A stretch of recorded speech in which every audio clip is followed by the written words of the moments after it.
บรรยากาศยามเช้าท้องทุ่งนาวัดโป่งชัยเจ้าห่มลำปางเช้านี้หมอกลงเหมือนจะเข้าสู่หน้าหนาวแล้ว หมอกลงเต็มท้องทุ่งนามองไปในวัดก็ร่มรื่นชุ่มชื่นด้วย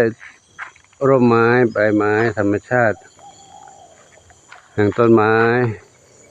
มีน้องไก่เฝ้ารออยู่วันนี้ไม่ออกมาข้างนอกแต่รออยู่ข้างในเราอยู่ประมาณนี้เนาะก็เป็นห่วงว่าเดี๋ยวเวลาข้าวออกรวงแล้วไก่จะมากวนข้าวในนาหรือไม่ก็คงไม่มามั้งเนาะที่ผ่านมาก็กั้นตะข่ายไว้ปีนี้ถ้ามาเดี๋ยวก็กั้นตะข่ายไว้อีกนะก็ตอนนี้ไก่มีพื้นที่ด้านหลังนั้นกว้างขึ้นก็คงจะไปอยู่ทางนู้นแต่ก็ไม่ไม่มั่นใจก็เดี๋ยวกั้นตะข่ายไว้เขาไม่ให้เขาเอามากินข้าวในนาชาวบ้านนะจะเป็นการเบียดเบียนข้าวของเขาจะหมดนาอีกเดี๋ยววันนี้หลวงปู่มีภารกิจต้องไปงานบุญวัดดงเย็นนะดงเย็นมีงานทำบุญตาลก๋วยสลักวัดดงเย็นเดี๋ยวก็จัดข้าวให้ไก่ให้แมวกินแล้วก็จะเตรียมตัวเดินทางไปนะครับประมาณ8:30ไปแล้วครับเมียวรอหลวงปู่เมียวรอหลวงปู่อยู่ตรงนี้เพดานวดนมรอดำขาวสีเหมือนกันแต่คนละครอบครัวมันอยู่ที่นี่เป็นครอบครัวเดียวกันแล้วทองใหญ่ศรีสุดาอยู่นี่กับลูกนะแม่สีทองจ้าบุญชัยอยู่นี่ก่อนน้องเด้อหลวงปู่ไม่ได้อยู่วัดหรอกเนาะปู่ไม่ได้อยู่วัดจะไม่ปล่อยออกมาแต่ปล่อยมาเดี๋ยวมาทะเลาะกันกัดกันหลวงปู่ไม่อยู่ไม่มีใครช่วยแล้วเนาะอยู่นี่ก่อนเนาะจ้าทองเล็กอยู่นี่นะหลวงปู่วันนี้ปู่ไม่ได้อยู่เนอะเดี๋ยวปู่จัดอาหารให้กินแล้วก็จะไปงานบุญลูกเนอะได้บุญร่วมกันลูกนะปู่สร้างบุญสร้างอานิสงส์ผลบุญญาบารมีคุ้มครองปกปักรักษาพวกเราชาววัดโป่งชัยเด็กๆทั้งหลายอยู่กันเนาะอยู่ด้วยกันอย่างมีความสุขน้องสีแว่นดำขึ้นแท่นแล้วเหรอขึ้นแท่นเตรียมอาบแดดแล้ววันนี้ไม่มีแดดเลยมีแต่หมอกลงเต็มเลยหมอกลงเต็มเลยเดี๋ยวหมอกมาเข้าสู่หน้าหนาวพวกเราจะเจ็บป่วยอีกแล้วเนี่ยอากาศเปลี่ยนแปลงอีกแล้วเนาะอากาศเปลี่ยนแปลงก็จะได้รับความเกิดความเจ็บป่วยขึ้นมาเนาะอากาศเปลี่ยนแล้วเข้าสู่หน้าหนาวแล้วไปฝนต้นหนาวน้องอะไร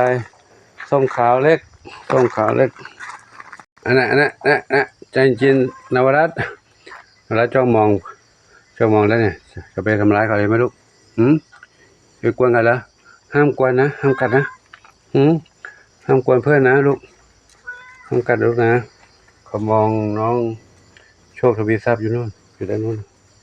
โชคทวีทรัพย์อยู่ตรงนี้ลงมาทางหลังคาก็นวรัตน์ก็จะกวนบุญสมส้มขาวเล็กจินตลามาหาหลวงปู่นี่กินอาหารนี่ดูนี่อะไรกินเนี่ยกินเต่าทองน้องมีบุญมุดนอนอยู่ในดงผักบุ้งเนาะที่นี่มีอาหารกินลูกเนอะมีอาหารกินมีผักบุ้งงามๆเยอะแยะเลยนั่นก็มีทางนี้ก็มีนี่ก็มี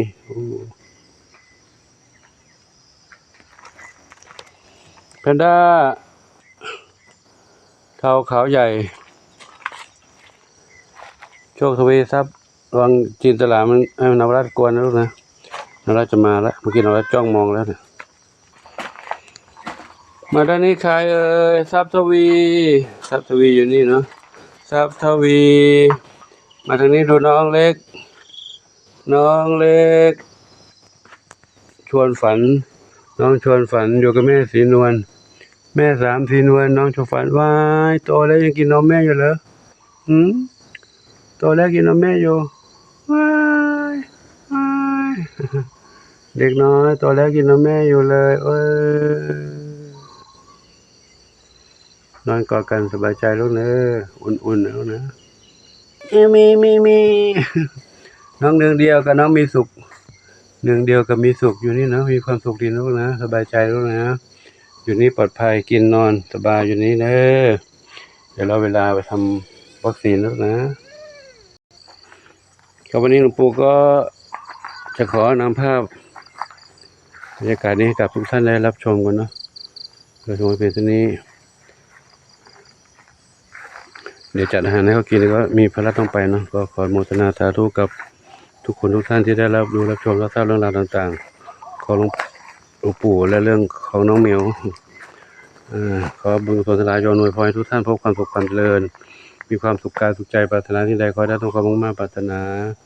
ทั่วกันทุกคนทุกท่านเถิดการสำหรับท้ายคลิปนี้ก็จะมีเรื่องเศร้าหดหู่ใจให้กับทุกท่านได้รับชมนิดนึงเนาะถึงน้องแม่สองสีนวลสองสีเทาอ่อนได้จากไปแล้วเนาะเดี๋ยวให้ดูแป๊บนึงเนาะครับทุกครั้งเขาก็นอนบ้านห้องนี้เนาะเมื่อวานนี้ยังถ่ายให้ดูยังเห็นเขานอนอยู่ตอนนี้เขาเมื่อเช้านี้เขาได้จากไปแล้วนะก็เดี๋ยวนำร่างเขาไปอยู่ข้างนอกแล้วเดี๋ยวไปถ่ายข้างนอกให้ดูเนาะครับนี่คือเขาซึ่งเขาได้ป่วยมานานแล้วนะป่วยมาหลายเดือนแล้วเป็นมะเร็งอักเสบท้องเขาก็ยังพองอยู่เลยนะท้องเขาพองเขาคลอดลูกมา4 เมียวก็จากไปหมดเขาก็ทรมานข้าวอาหารก็กินเองไม่ได้ต้องป้อนเสร็จแล้วเขาจะทนความเจ็บปวดไม่ไหวนะเขาเลยจากไปเขาซึ่งเป็นธรรมดาของสัตว์โลกเนาะก็ขอให้น้องสองสีเทาอ่อนไปสู่ภพภูมิที่ดีแล้วเด้อสองสีเทาอ่อนไปสู่ภพภูมิที่ดีนะขอให้ดวงวิญญาณของหนูไปเกิดบนสวรรค์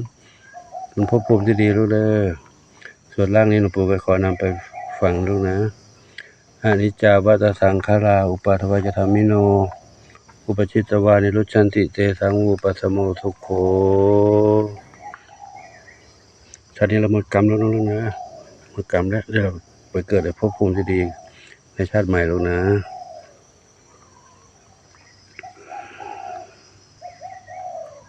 หนูก็โชคดีแล้วนะลูกนะได้มาเกิดเป็นเหมียวได้มาอยู่ในวัดกับหลวงปู่ถึงแม้ว่าอยู่ไม่นานแต่ก็ได้มาอยู่ในวัดนะหลวงปู่จะได้สวดบางสกุลให้น้องและนำร่างน้องไปฝังลูกนะไปสู่ภพภูมิที่ดีแล้วลูกเนอะส่วนน้องเหมียวที่อยู่ก็ให้อยู่รอดปลอดภัยมีสุขภาพร่างกายแข็งแรงลูกเนอะอยู่ดีมีความสุขนะลูกนะครับก็ขออยู่ที่วันนี้น้องพบกันใหม่คลิปต่อไปโชคดีมีสุขสาธุอายุวันโนสุขังพระลัง